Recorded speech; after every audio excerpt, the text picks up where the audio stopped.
இயேசு கிறிஸ்துவின் இனிய நாமத்திலே வாழ்த்துக்கள். நாம் இன்று பார்க்க இருப்பது பரிசுத்தவானாகிய யோவான் எழுதின 2வது நிருபம், second epistle according to Saint John.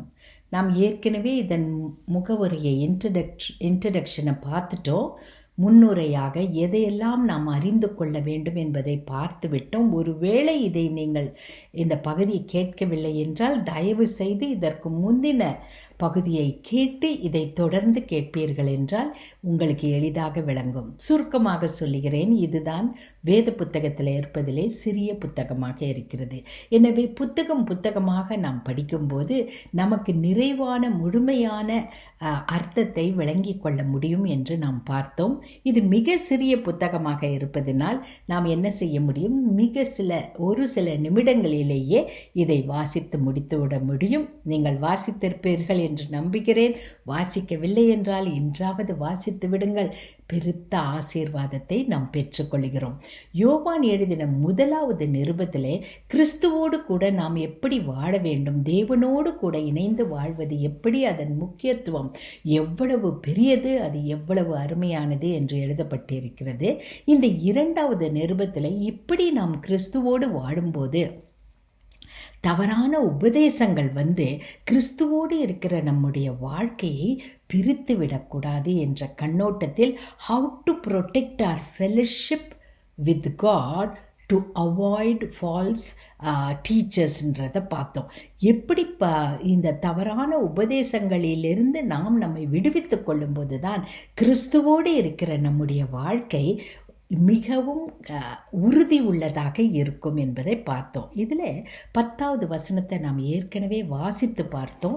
இந்த தவறான உபதேசங்கள் வந்திருக்கிறது, அதனால் சரியான உபதேசங்களை நாம் தெரிந்து கொள்ள வேண்டும் என்றும் பார்த்தோம்.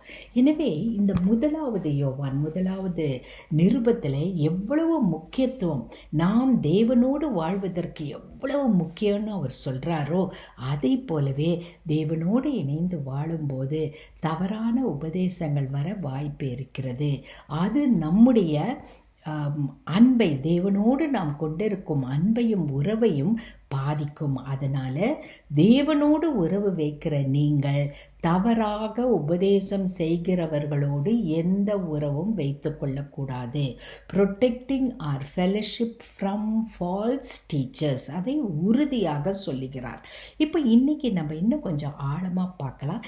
என்ன வகையான தவறான உபதேசம் இருக்குது, எதிலிருந்து நம்மை அவர் பாதுகாக்க சொல்லுகிறார்ன்றதை பார்க்குறோம். இதில் 2 வார்த்தைகள் திரும்ப திரும்ப வருகிறத நான் கடந்த முறையே உங்களுக்கு சொன்னேன். ஒன்று உண்மை, சத்தியம் என்பது வருகிறது. அதை தொடர்ந்து வருகிறது அன்பு. இந்த அன்பு, சத்தியம், இதை மீண்டும் மீண்டும் அவர் திரும்ப திரும்ப சொல்கிறார். இப்போது அன்பை குறித்து நாம் பார்க்கும்போது இயேசு கிறிஸ்துவை அன்பை உண்மைப்படுத்தி அன்பு எவ்வளவு முக்கியம் என்பதை சொல்கிறத நம்ம பார்க்குறோம். எனவே நீங்கள் மத்தேயு எழுதின சுவிசேஷத்தில் 22வது அதிகாரம் 36லேருந்து 40 வரைக்கும் வாசித்தீங்கன்னா நமக்கு தெரியும் ஆண்டவர் கொடுக்கிற கட்டளை எது, தேவனிடத்தில் அன்பாயிரு, மனுஷனிடத்தில் அன்பாயிரு அப்படின்னு அவர் சொல்கிறார். நீ உன்னை எப்படி நேசிக்கிறையோ அது போலவே மற்றவர்களையும் நேசிக்க வேண்டும்னு சொல்கிறார். இது நமக்கு தெரியும், vertical relationship and horizontal relationship. அடுத்தது முக்கியமாக யோவான் எழுதின சுவிசேஷத்திலேயே அவர் சொல்கிறது என்னன்னா 13வது அதிகாரம் 34வது வசனம். ஏன் நான் இதையே உங்களுக்கு கோட் பண்ணுறேன்னா, இப்போ இதை எழுதின இந்த நிருபத்தை 2வது நிருபத்தை எழுதினவரும் அதே யோவான் தான். ஆனால் அவர் அங்கே என்ன அன்பை பற்றி சொல்லியிருக்கிறாரு, இங்கே எப்படி நம்ம அன்போட வாழணும்னு சொல்லியிருக்கிறாருன்றதை நம்ம ஒப்பிட்டு பார்க்கறதுக்காக சொல்கிறேன். யோவான் எழுதின சுவிசேஷத்தில் 13வது அதிகாரத்தில் 34வது வசனத்தில் ஒரு அருமையான காரியத்தை சொல்கிறார். அவர் என்ன சொல்கிறாரு, நான் பிதாவின் இடத்துல எப்படி அன்பு கொள்ளுகிறேனோ அது போலவே நீங்களும் அன்பு கொள்ளுங்கள். நான் மற்றவர்களை எப்படி நேசிக்கிறேனோ அது போலவே நீங்கள் மற்றவர்களை நேசியுங்கள். அப்போனா என்ன, மிக சுருக்கமாக அவர் சொல்லுவது, you need to have God kind of love. உங்கள் மனசில் சொல்லிக்கோங்க, எனக்கு இருக்க வேண்டியது இயேசு கிறிஸ்துவிடத்தில் காணப்பட்ட அன்பு. God kind of love. யோசித்து பாருங்கள், பிதாவானவரை இயேசு கிறிஸ்து எவ்வளவு நேசித்தார். அவர் சொன்னதையெல்லாம் அப்படியே செய்கிறார் இல்லையா?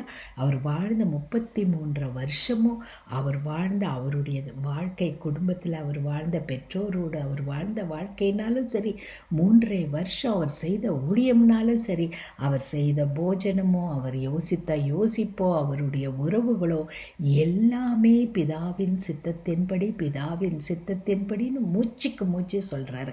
அப்படின்னா அவர் எப்படி வாழ்ந்திருக்கிறார்னா, பிதாவின் சித்தத்தை செய்கிறவராக பிதாவுக்கு முக்கியத்துவம் கொடுத்து தான் அவர் என்ன செஞ்சிருக்கிறாரு, வாழ்ந்திருக்கிறார். அன்பானவர்களே, ஆண்டவர் நம்மிடத்தில் எதிர்பார்க்கிற அன்பு, அதை தான் இன்றைக்கி நம்ம முக்கியமாக இந்த இடத்துல அந்த 2 வார்த்தைகளையும் பார்க்க போகிறோம். சத்தியம், உண்மை, அன்பு. ஆண்டவர் நம்மிடத்தில் எதிர்பார்க்கிற அன்பு என்ன தெரியுங்களா? அவர் நம்மிடத்தில் எதிர்பார்க்கிற அன்பு இயேசு கிறிஸ்துவை போன்ற அன்பா.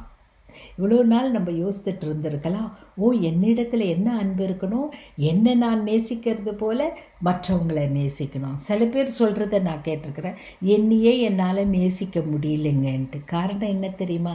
இயேசு கிறிஸ்துவினுடைய அன்பு எனக்குள்ளே வந்துடுச்சுன்னா நம்மையே நாம் நேசிக்க ஆரம்பிப்போம்மா. அதனால் இந்த வசனம் ரொம்ப மிக மிக முக்கியம். 13வது வசனம், 13வது அதிகாரம் 34வது வசனம், யோவான் எழுதின சுவிசேஷத்தில். இப்போ அதே கருத்தை தான் இங்கே எங்கே கொண்டு வராரு? அவர் எழுதின 2வது நிருபத்தில் கொண்டு வராரு. அன்புனா என்னன்றதை விளக்குறார் அவர். அன்பு என்று சொல்லும்போது நீ தேவனுக்கு கீழ்ப்படியறது தான் அன்புன்றத அழகாக சொல்கிறாரு. அந்த வசனத்தை நம்ம பார்ப்போம். அப்போது தேவனுக்கு கீழ்ப்படிவது தான் அன்புன்னு நீங்கள் சொன்னீங்கன்னா, ஆண்டவரே நான் தேவனுக்கு கீழ்ப்படியறது எப்படின்னு கேட்டிங்கன்னா, அவர் சொல்கிறது இயேசு கிறிஸ்துக்கிட்ட இருந்து கற்றுக்கோ. அதுக்கு தான் அவர் எழுதினது அந்த வசனத்தையே இயேசு கிறிஸ்து பிதாவுக்கு முக்கியத்துவம் கொடுத்தார். அடுத்தது தான் அவர் எப்படி நினைத்த மக்களை நேசித்தார். அவர் கொடுத்த உபதேசம் என்றாலும் சரி, அவர் கொடுத்த சுகம் என்றாலும் சரி, அவர் மற்றவர்களுக்கு இறங்கினது என்றாலும் சரி, எல்லா இடத்துலையும் திரும்ப திரும்ப திரும்ப திரும்ப பார்ப்பீங்க, மக்களுக்கு மனதிறங்கி மனதிறங்கி மனதிறங்கி அவர்களை சுகப்படுத்தினார். மனதிறங்கி இவ்வளோ பேர் சாப்பிடாம போயிடுவாங்களேன்ட்டு ஆகாரத்தை மல்டிப்ளை பண்ணார். 5000 மக்கள் 4000 மக்களுக்கு மல்டிப்ளை பண்ணது எல்லாமே அவருடைய மன இறக்கம். மக்கள் மேலே தாம்மா அவர் மிக மிக விருப்பம் உள்ளவராக இருந்தார். அதிலும் ஏழை எளிய மக்கள், ஒன்றும் அறியாத, இடது கைக்கும் வலது கைக்கும் வித்தியாசம் தெரியாத மக்கள், ஒன்றுமே தெரியாமல் அவர்கிட்ட வருகிறவர்களை அதிகம் நேசித்தார் இல்லையா? அப்போனா அவரிடத்துல காணப்பட்ட அந்த அன்பு நம்ம கிட்ட காணப்படணும். அதனால தான் நீங்கள் பாருங்கள், இந்த யோவான் 2வது நிருபத்தை நம்ம திறந்துக்கலாம். திறந்து நீங்கள் பார்க்கும்போது 1வது வசனத்தில் என்ன பார்க்குறோம்? தெரிந்தெடுக்கப்பட்ட பெருமாட்டிக்கும் அவர் பிள்ளைகளுக்கும் மூப்பனாகிய நான் எழுதுவதுன்னு தொடங்குறார். ஏற்கனவே நம்ம முகவரியில் சற்று பார்த்துட்டோம். தேர்ந்தெடுக்கப்பட்ட பெருமாட்டி யார் என்பதை உங்களுக்கு விளங்கிக்கணும்னா நீங்கள் இதற்கு முந்தின பகுதியை கேட்டு பாருங்கள். தேர்ந்தெடுக்கப்பட்ட பெருமாட்டி யாருன்னு நம்ம பார்க்கும்போது அது முழுவதுமாக ஒரு சபையாக இருக்கலாம். ஒருவேளை பரிசுத்த மரியம்மாளுடைய வீட்டிலே கூடிய சபையாக இருக்கலாம் என்றும் கருதப்படுகிறது. எனவே இவர்களுக்கு எழுதுகிறார். அவங்களை எப்படி எழுதுகிறார்னா, தெரிந்தெடுக்கப்பட்டவர்கள்னு எழுதிட்டு அவர்களுக்கும் பிள்ளைகளுக்கும் சொல்லும்போது அது சபையில் இருக்கிற மக்களை குறிப்பிடலாம் என்று வேத அறிஞர்கள் கருதுகிறார்கள். இவர் தன்னை யாருன்னு சொல்கிறாரு? மூப்பனாகிய நானுன்னு சொல்கிறார். மூப்பன்னு சொல்லும்போது என்ன அர்த்தம்னா, வயது முதிர்ந்தவர். இதை எழுதும்போது பரிசுத்தவானாகிய யோவான் வயது முதிர்ந்தவராக காணப்படுகிறார். குறைந்தது இயேசு கிறிஸ்து இவரை அழைக்கும் போது இருந்த அவர் அல்ல. அநேக வருடங்கள் கடந்து விட்டது. இவருக்கு முன்னாக அநேக அப்போஸ்தலர்கள் இரத்த சாட்சியாக மரித்து விட்டார்கள். இந்த கடைசி நாட்களில் ஒருவேளை இது கிறிஸ்துவுக்கு பின் 90வது ஆண்டில் எழுதப்பட்டதாக இருக்கலாம் என்றும் கருதுகிறார்கள். அப்படி அந்த ஆண்டில் வாழ்ந்து கொண்டிருந்தவர் இவர் ஒருவர்தான். அதனால் இவர் தன்னை சொல்லும்போது மூப்பனாக, வயதிலேயும் மூப்பராக காணப்படுகிறார். ஆவிக்குரிய காரியத்திலும், ஆண்டவருடைய ஆவிக்குரிய காரியங்களிலும் மூப்பனாக காணப்படுகிறார். இன்னும் கிறிஸ்துவை பின்பற்றுகிற இதிலும் மூப்பனாக, பெரியவராக காணப்படுகிறார். அவர் எழுதுகிறது, உங்கள் மேல் பாருங்க, அடுத்த வசனம், வேத புத்தகத்தை திறந்து வைத்துக் கொள்ளுங்கள். உங்கள் மேல் எனக்கு உண்மையான அன்பு உண்டு. எனக்கு மட்டுமல்ல, உண்மையை அறிந்துள்ள அனைவருக்கும் உண்டு. இந்த உண்மை உண்மை உண்மை திரும்ப திரும்ப வருது பாருங்க. இங்கே வர தொடங்கிடுச்சு. 5 முறைகள் இந்த நிருபத்தில் வருகிறது. உங்கள் மேலே அவருக்கு என்ன மாதிரி அன்பு இருக்குதா? உண்மையான அன்பு. உண்மையான அன்புனா என்ன தெரியுமா? அதனுடைய விளக்கம்தான் அவர் என்ன கொடுத்துருக்கிறாரு. யோவான் 13:34 ஏற்கனவே நான் உங்களுக்கு சொன்னேன். தேவன் பேரில் உள்ள அன்பு உண்மையானது, மனிதர் பேரில் உள்ள அன்பு உண்மையா. ஏனென்றால் இயேசு கிறிஸ்துவை போன்ற அன்பு. உண்மையான அன்புனா எது? God kind of love. மனசில் வச்சுக்கோங்க. எனக்கு கொடுக்கப்பட்டிருக்கிற ஒரே கட்டளை தான். நமக்கு ஒரே கட்டளையில் எல்லாம் வந்துடுது. God kind of love. எனக்கு தேவனை, இயேசு கிறிஸ்துவை போன்ற அன்பு இருக்கும் என்றால் தேவனோடு இருக்கிற உறவு எனக்கு எப்படி இருக்கும்? உண்மை உள்ளதாக இருக்கும். மனிதர்களோடு இருக்கிற உறவு எப்படி இருக்கோ? உண்மை உள்ளதாக இருக்கும். காரணம் என்ன? அது அன்பின் அடிப்படையில் எழுகிற உறவு. இது இந்த உலகத்தில் காண்றது ரொம்ப அதிகமாக, அது ரொம்ப குறைவு. ஆனால் கிறிஸ்தவர்கள் மத்தியில் இது காணப்பட வேண்டும். இந்த அன்பை பார்த்தாங்கன்னா தான் தேவன் யார் என்பதை, தேவன் ஒருவர் உண்டு என்பதையே மக்கள் அறிந்து கொள்ள முடியும். அதனால் முதல்ல அவர் சொல்கிறது, உண்மையான அன்பு எனக்கு உண்டு. எனக்கு மட்டுமல்ல, உண்மையை அறிந்துள்ள அனைவருக்குமே உங்கள் மேல் அன்பு உண்டு. உண்மையை அறிந்திருக்கிறவர் யார்? உண்மைனா யாரு? ஆண்டவர் என்ன சொல்றார்? நானே சத்தியம் சொல்லிட்டார் இல்லையா? அப்போ இயேசு கிறிஸ்து தான் உண்மை. சத்திய வசனங்கள் தான் உண்மை. சத்திய வசனத்தை அறிந்திருந்தாலும், இயேசு கிறிஸ்துவை நீர் உள்ளத்தில் வைத்திருந்தாலும், சத்திய ஆவியாகிய தேற்றரவாளன் பரிசுத்த ஆவியானவரை உள்ள வைத்திருந்தாலும், அதுதான் உண்மை.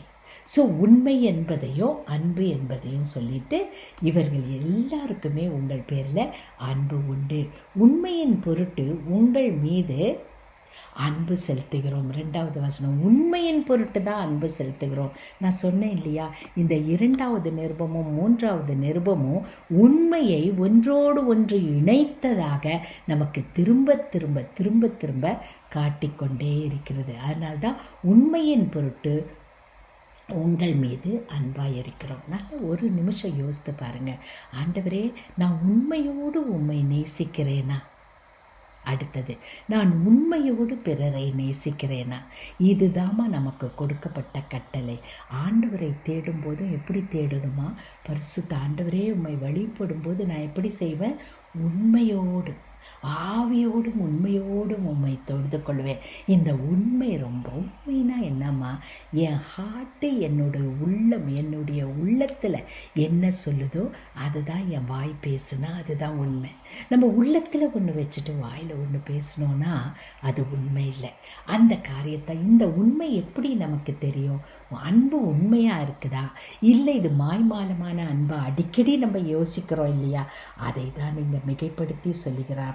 தேவனை என்னுடைய இருதயத்தில் வைத்தால், சத்திய வசனத்தை என்னுடைய இருதயத்தில் வைத்தால், பரிசுத்த ஆவியானவரை, சத்திய ஆவியாகிய தேற்றரவாளன், அந்த சத்திய ஆவியாகிய தேற்றரவாளன் என்னுடைய இருதயத்தில் இருந்தாருன்னா என்னுடைய அன்பு எப்படி இருக்குமா? உண்மையோடு இருக்கும். அப்படியே நமக்கு யோசிக்கவே, அப்பா இப்படி எல்லாம் இருந்துட்டா ஒரு குட்டி பரலோகம் ஆயிடுமே, என் வீடு ஒரு குட்டி பரலோகம், அது என்ன ஆகும்? என்னுடைய சூழ்ந்திருக்கிற இடம் பரலோகம், நம்மை சூழ்ந்திருக்கா இடம் அனைத்துமே பரலோகத்தின் அனுபவம் ஆகி விடுமேன்னு நீங்கள் யோசிக்கிறீங்க இல்லையா? நிச்சயம் நடக்குமா? நம்ம அதை தொடங்க வேண்டியது நம்ம தான். நான் முதல்ல தொடங்குறேன். நான் தொடங்கும் போது என்னுடைய அன்பு உண்மையாக இருந்தால் மற்றவங்க என்ன செய்வாங்க? கட்டாயமாக ஐயோ இவங்களுக்கு விரோதமாக நம்ம எதுவும் செய்ய முடியாதுன்னு யோசிப்பாங்க. அதனால் உண்மை அன்பு இது இரண்டும் அது என்றென்றைக்கும் நம்மோடு இருக்கும். இது இன்றைக்கோ ஒரு நாள் மறைஞ்சி போகிறதில்லை. சத்தியமும் அன்பும் இணைந்து சேரும்போது it is eternal, just like God. ஆண்டவர் இயேசு கிறிஸ்து காட். நம்ம ஆண்டவரை என்ன சொல்கிறோம்? God is truth, God is love. God has truth இல்லைம்மா, God is truth. God has love இல்லை, காட் இஸ் லவ். அப்போ அவருடைய பிள்ளைகள் நம்மளை பார்த்தா சொல்லணும், இவங்க தான் உண்மை, இவர்கள் அன்பு. இவர்களிடத்தில் இருக்கிறதுன்னு சொல்கிறத காட்டிலும் நாமே உண்மையாகவும் நாமே அன்பாகவும் மாறிவிட முயற்சி செய்ய வேண்டும். நடக்கும். இப்படி நடக்கும்போது இது நமக்குள்ள, நம்ம பிள்ளைங்களுக்குள்ள, நம்ம குடும்பத்துக்குள்ள, நம்ம நண்பர்களுக்குள்ள ஆரம்பம் ஆயிடுச்சுன்னா நமக்கு பரலோகத்தை இந்த பூலோகத்திலே பார்த்துருவோம். அதோடு கூட நம்ம மட்டும் பார்க்க மாட்டோம், நம்ம மட்டும் அனுபவிக்க மாட்டோம். நம்மளை சூழ்ந்து இருக்கிறவர்கள் இவங்க கடவுள் இதுதான் இவங்களுக்கு சொல்லி கொடுத்து அவர் தான் இவங்களை இப்படி வாழ வைக்கிறாரான்ட்டு சந்தோஷப்படுவாங்க. அடுத்தது பாருங்க, 3வது வசனம். இவ்வாறு உண்மையையும் அன்பையும் திருப்பி வராரு பாருங்க. அதே தான் உண்மை அன்பு உண்மை. இவ்வாறு உண்மையையும் அன்பையும் கொண்டு வாழும் நமக்கு தந்தையாம் கடவுளிடம் இருந்தும் அவர் மகன் இயேசு கிறிஸ்துவினிடமிருந்தும் வரும் அருளும் இரக்கமும் அமைதியும் உரியதாகுவதாக. என்ன ஒரு பயங்கரமான ப்ராமிஸ் பாருங்க. இந்த மாதிரி அன்போடும் உண்மையோடும் நம்ம வாழ்ந்தோன்னா, அன்போடும் உண்மையுமாக இருக்கிற தேவனிடத்திலிருந்து நமக்கு அருள் கிடைக்குமா? அவருடைய அருள் கிருபை நமக்கு கிடைக்கிறது. ஆண்டவருடைய அருள் இருந்தால் இந்த உலகத்தில் வேறு என்ன நமக்கு வேணுமா? இரக்கம் கிடைக்கிறது, அமைதி கிடைக்கிறது. இந்த 3ஐயும் நீ என்ன செய்ய முடியாது? காசு கொடுத்து வாங்க முடியாது. What you cannot buy with money, இது நமக்கு கிடைக்கும். இதுதான் இயேசு கிறிஸ்துவை நீ ஏற்றுக்கிட்டு இருக்கிறிய, உன்கிட்ட என்ன இருக்குதுன்னு மக்கள் கேட்டாங்கன்னா கேட்கக்கூடாது. அவங்களே சொல்லணும், உங்ககிட்ட அருள் இருக்குது, உங்ககிட்ட இரக்கம் இருக்குது, தேவனுடைய இரக்கம் இருக்குது, உங்ககிட்ட அமைதி இருக்குது, சமாதானம் இருக்கிறது, சந்தோஷம் இருக்கிறதுன்னு ஆண்டவரிடத்திலிருந்து நாம் பெற்றுக்கொண்டதை மக்கள் சொல்ல ஆரம்பிக்கணும். அடுத்த வசனத்துக்கு போகலாம். 4வது இப்போ அன்பின் மேன்மையை குறித்து பார்க்க போகிறோம். நம்ம இப்போ தந்தையிடமிருந்து நாம் பெற்ற கட்டளைப்படி உம்முடைய பிள்ளைகளுள் சிலர் உண்மைக்கேற்ப நடப்பது கண்டு நான் பெரும் மகிழ்ச்சி அடைகிறேன். இது அழகான வசனமா. மற்றவங்களை பார்த்து அவர்கள் உம்முடைய பிள்ளைகள், இங்கே சொல்கிறது சபை மக்களாக இருக்கலாம், இல்லை பிள்ளைகளாக இருக்கலாம், யாராக இருந்தாலும் இவங்க உண்மையோடு நடக்கிறாங்கன்றதை பார்த்து நான் வெறும் மகிழ்ச்சி அடைகிறேன். நான் என்றைக்கும் யோசித்துக்குவேன், ஆண்டவர்கிட்ட இப்படி ஜெபிப்பேன், நீங்களும் ஜெபிங்க. ஆண்டவரே, என்னுடைய பிள்ளை எவ்வளோ பெரிய படிப்பு படிக்கிறாங்கன்றது இல்லைப்பா, என்னுடைய பிள்ளைங்க எவ்வளோ பணக்காரராக வாழ்கிறாங்கன்றது இல்லைப்பா, எந்த தேசத்தில் வாழ்கிறாங்கன்றது இல்லைப்பா, எனக்கு வேண்டியதெல்லாம் அவங்க உமக்கு உண்மை உள்ளவர்களாக இருக்கிறாங்களா, அதுதான் எனக்கு வேணும்னு நான் என் உள்ளத்தின் ஆழத்திலிருந்து ஜெபிப்பேன். இன்றும் ஜெபித்து கொண்டே இருக்கிறேன். ஆமாம், என்னுடைய பெருமையெல்லாம், உங்களுடைய பெருமையெல்லாம் என்ன தெரியுமா? நம்முடைய பிள்ளைகள், இல்லைனா பிள்ளைகளையும் சேர்த்துக்கலாம், நமக்கு அறிந்தவர்களையும் சேர்த்துக்கலாம். இவர்கள் எல்லாரும் தேவனுடத்தில் உண்மையோடு வாழ்கிறார்கள் என்பதை போல ஒரு பெரிய காரியம் இந்த உலகத்தில், பெரிய ஆசீர்வாதம் எதுவுமே இல்லைம்மா. அது பாருங்க, தேவனது அருளும் இரக்கமும் அமைதியும் உரிதாகுகன்னு சொன்ன உடனே அடுத்த ஆசீர்வாதம் நம்முடைய பிள்ளைகள் உண்மையோடு இருக்கிறாங்கன்றதா. இந்த இடத்துல சிலர்னு போட்டிருக்கிறதுனால இது ஒரு சபையை குறிக்கும்னு அநேகர் சொல்கிறாங்க. காரணம் என்னென்னா, பிள்ளைங்கன்னா 4 பேர் 5 பேர் 6 பேர் தானே இருக்கும். இது பெரிய சபையாக இருந்திருந்தால், ஒரு வீட்டில் இருக்கிற சபையாக இருந்தால் அதில் எல்லாரும் ஒரு வேளை ஆண்டவருக்கு உண்மையாக இல்லாமல் இருந்திருக்கலாம். ஆனால் இருக்கிறவர்களுக்காக நன்றின்னு சொல்கிறார். எனவே ஆண்டவர் அருள், இரக்கம், அமைதி என்ற ஆசீர்வாதம் உங்களுக்கும் எனக்கும் இருக்கும்போது நம்முடைய பிள்ளைகள் எப்படி இருப்பாங்க? தேவனுடைய பிள்ளைகளாக உண்மையோடு இருப்பாங்க. அதுதான் நமக்கு இந்த உலகத்தில் பெரிய பெருமை. பெருமாட்டியே அந்த அம்மாவை குறித்து மரியாதையோடு கூப்பிட்டு, நான் இப்பொழுது உம்மிடத்தில் கேட்டுக்கொள்வது இதுவே. இப்போ வராரு பாருங்க, எதற்காக இந்த புத்தகத்தை எழுதினார்ன்றதை நம்ம பார்ப்போம். யாருக்கு எழுதினார், எப்போ எழுதினார், யார் எழுதினார், இதெல்லாம் நம்ம பார்த்துட்டோம் ஒரு கண்ணோட்டம். இப்போ அவர் சொல்கிறார், நான் இப்பொழுது உம்மிடத்தில் கேட்டுக்கொள்வது இதுவே. நம்ம சிலர்கிட்ட பேசிகிட்டே இருப்போம். முதல்ல எல்லா இன்டர்நெட் டாக்கும் முடிச்சதோ நான் இதை சொல்கிறதுக்காக தான் உங்ககிட்ட வந்தேன் அப்படின்னு சொல்கிறோம் இல்லையா? அதுபோல் இதை முக்கியப்படுத்தி, இதுவே ஒருவர் மற்றவரிடத்தில் அன்பு செலுத்துவோம். எதுக்காக வந்திருக்கிறாரு? நம்ம மற்றவர்களிடத்தில் அன்பு செலுத்துவோம். இதை நான் ஒரு புதிய கட்டளையாக கொடுக்கவில்லை. He is saying that I am not giving you as a new rule because it has already been recorded in John's Gospel 13:34. மேத்யூலையும் இயேசு கிறிஸ்து சொன்னது ரெக்கார்ட் ஆகியிருக்குது. ஆனால் இது உங்களுக்கு புதுசு இல்லை. ஆனால் இதனால் நான் உங்களுக்கு புதிய கட்டளையாக இதை நான் உங்களுக்கு கொடுக்கல. நம்முடைய கட்டளை இது ஏற்கனவே, இது தொடக்கத்திலிருந்தே நமக்குள்ள கட்டளை. தொடக்கத்தில் இருந்துன்னா எங்கே? தேவன் கட்டளை கொடுக்கும் போதே நீங்கள் என்னைக்காவது யோசித்திருக்கிறீங்களா, என்னத்துக்குப்பா இந்த 10 கட்டளை? இந்த 10 கட்டளையின் விரிவாக்கத்தை பார்க்கும்போது 613 கட்டளைங்க இருக்குதே, இதெல்லாம் என்னைக்குன்னு நீங்கள் எதற்காகன்னு யோசித்தீங்கன்னா, தேவன் நம்ம மேலே அன்பாக இருக்கிறார். நம்ம இந்த கட்டளைக்கு கீழ்ப்படிஞ்சால் நன்மை யாருக்கு தெரியுமா? நமக்கு தான். அதனால தான் தொடக்கத்திலிருந்து நம்ம மேலே அன்பாக இருந்த தேவன் இந்த கட்டளையெல்லாம் நமக்கு கொடுத்து ரோடில் ரூல்ஸ் கொடுக்குறாங்க இல்லையா? இந்த ரோட் ரூல்ஸை ஃபாலோ பண்ணலன்னா ஆக்சிடெண்ட் நடக்குது. அதே மாதிரி தான் நம்முடைய வாழ்க்கையிலும் ஆண்டவர் கொடுத்த கட்டளை நம்முடைய நல்வாழ்வுக்காக கொடுத்திருக்கிறார். அது எப்பத்திலிருந்து கொடுக்கப்பட்டதாம்? தொடக்கத்திலிருந்தே நமக்குள்ள கட்டளையாக இருக்கிறது. அந்த கட்டளை என்னன்னா, நாம் அவருடைய கட்டளையின்படி வாழ்வதில் அன்பு அடங்கி உள்ளது. எவ்வளோ கிளியரா சொல்றாரு பாருங்க. இப்போ நீ அன்பு எங்க இருக்குது, அன்பு எங்க இருக்குதுன்னு நீங்க கேட்குறீங்க இல்லையா? அன்புன்னு சொல்றது நம்ம அவருடைய கட்டளையின்படி வாழ்கிறோம் அல்லவா, அதுதான் அன்பு.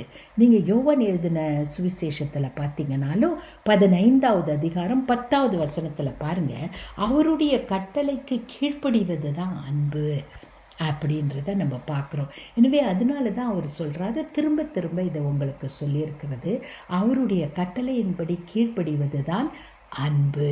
அப்போனா அன்புடைய விளக்கம் என்ன? ஆண்டவரே உம்மை நேசிக்க விரும்புகிறேன்னு சொன்னீங்கன்னா அவர் சொல்கிறத நம்ம கேட்கணும்.